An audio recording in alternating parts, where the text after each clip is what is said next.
ministro Eros Grau, relator da DPF 167, suspendendo o julgamento dos processos de cassação de diplomas eleitorais no TSE, sob o argumento de que seriam processos da incumbência dos tribunais regionais eleitorais. Para ele, a competência para julgar os pedidos de cassação é sim do TSE. Isso já seria quanto ao mérito. O posicionamento se torna ainda mais divergente se tratando de uma liminar, já que não haveria justificativa para urgência na concessão de cautelar, uma medida provisória, portanto, neste caso. Até, muito pelo contrário, na opinião do ministro, como veremos nesta seleção de trechos do voto do ministro Carlos Aires Brito. Não vejo plausibilidade jurídica no pedido, mais uma vez digo, data vênia, a fumaça do bom direito não me parece presente. Há uma jurisprudência convergente em torno de 4 décadas, assentando essa competência originária do TSE, e ainda que se restaure a discussão, se trata de uma ação autônoma ou de um verdadeiro recurso, ainda assim a competência judicante é da Justiça Eleitoral e é operacional, porque, como nós sabemos que a Justiça Eleitoral, as ações, os recursos trabalham com mandatos, que tem duração limitada no tempo.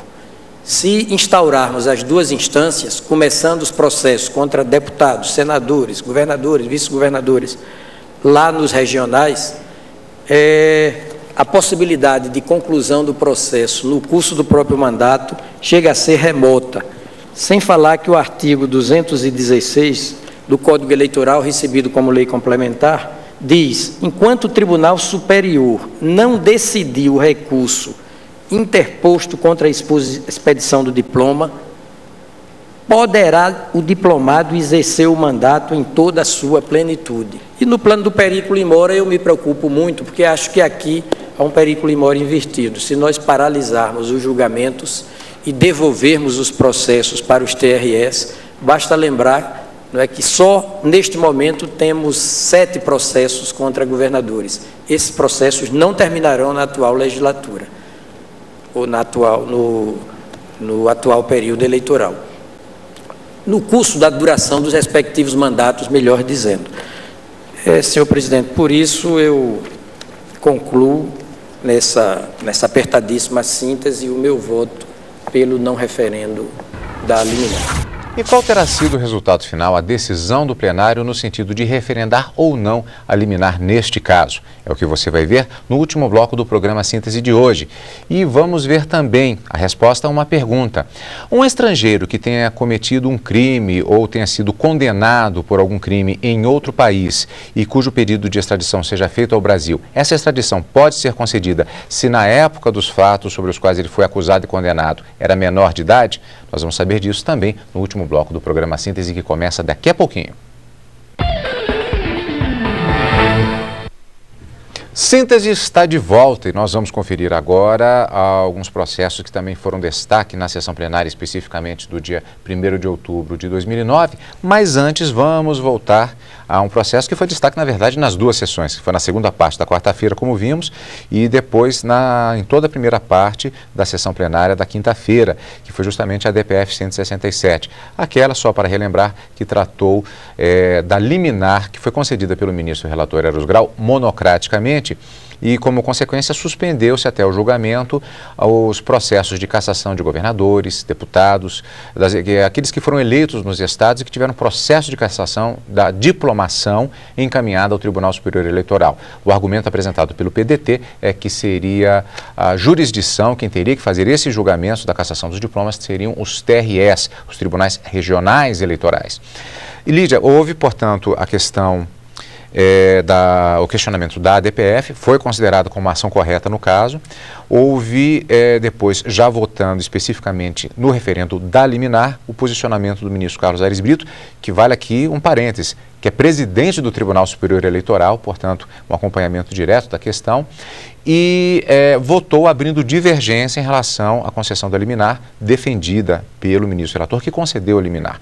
Qual o resultado final dessa questão da liminar propriamente. O resultado final foi no sentido de que a maioria dos ministros acompanharam esse entendimento do ministro Carlos Brito, até porque ele entende que se os processos continuarem suspensos ou, por exemplo, ao final tiver que devolver aos TREs para depois só em caso de um recurso chegar ao TSE, já não haveria mais tempo porque o próprio mandato dos deputados já teria se esgotado. Então, o resultado final ficou 7 ministros votando pelo não referendo dessa liminar, que na prática o que vai acontecer é que esses processos de cassação vão ter continuidade no TSE e somente 3 ministros, que é o próprio relator, o ministro Eros Grau, o ministro Marco Aurélio e o ministro César Peluso, que votaram pela manutenção da liminar que já havia sido concedida pelo ministro Eros Grau.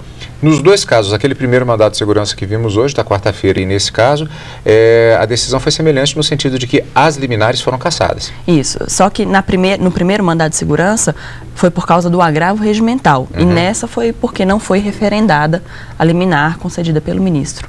Bom, vamos na sequência, lembrando que também nesse caso da DPF 167 ainda haverá também o julgamento de mérito propriamente dito, ou seja, se aquilo que estava sendo pedido com relação a essa questão do julgamento pelo TSE ou pelos TREs, como quer o PDT no caso, isso ainda vai ser decidido em caráter definitivo no julgamento de mérito da arguição de descumprimento de preceito fundamental número 167.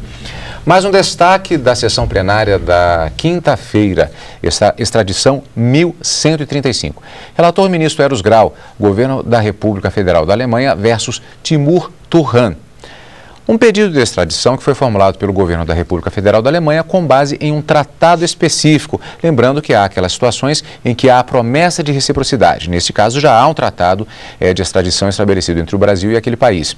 Aqui, o pedido de extradição contra Timur Turhan, como já vimos, que seria para o cumprimento da pena de 2 anos a que foi condenado por sentença do Tribunal da Comarca de Colônia, o Tribunal do Júri da Juventude. As acusações contra ele foram a prática, pelas quais foi condenado, prática dos crimes de extorsão grave com caráter de roubo, de tentativa de roubo em concurso formal e com lesão corporal.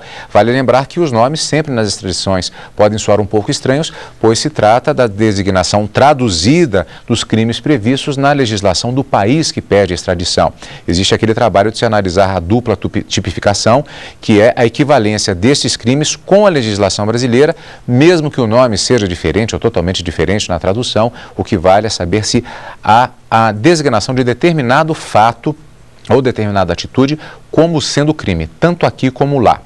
O principal argumento da defesa neste caso, que será decisivo para o voto do relator: o extraditando era menor de idade à época dos fatos. A nota verbal da Embaixada da República Federal da Alemanha informa que o extraditando nasceu em junho de 88, 5 de junho. Os crimes pelos quais foi condenado foram praticados nos dias 17, 18 e 19 de maio de 2006, como se vê no acordo do Tribunal da Comarca de Colônia. Os fatos de que se trata foram praticados, portanto, quando o extraditando era menor de 18 anos. O Código Penal estabelece a inimputabilidade dos menores de 18 anos e o Estatuto da Criança e do Adolescente define a conduta comissiva ou omissiva praticada por menor de 18 anos como ato infracional quando houver correspondência com crime ou contravenção. O mesmo Estatuto da Criança e Adolescente, em coerência com o que diz o Código Penal, observa que a idade do adolescente tem que ser considerada a data do fato. Daí que, no caso, não haveria a possibilidade de sujeitar o extraditando, senão a medidas socioeducativas estabelecidas no ECA. O sistema de classificação adotado entre nós é dicotômico. E essa corte já decidiu que a extradição só tem cabimento quando o fato for considerado crime no Brasil, rechaçando a possibilidade de extradição nos demais tipos de infração. Estou citando precedentes, não está satisfeito o requisito da dupla tipicidade, eu estou indeferindo o pedido de extradição. Quer dizer, Lídia, no caso, é aquela situação, se num determinado país há uma diferença do que é aplicado da lei como ela é aplicada, se aqui é aplicado de uma certa forma e ele seria inimputável, então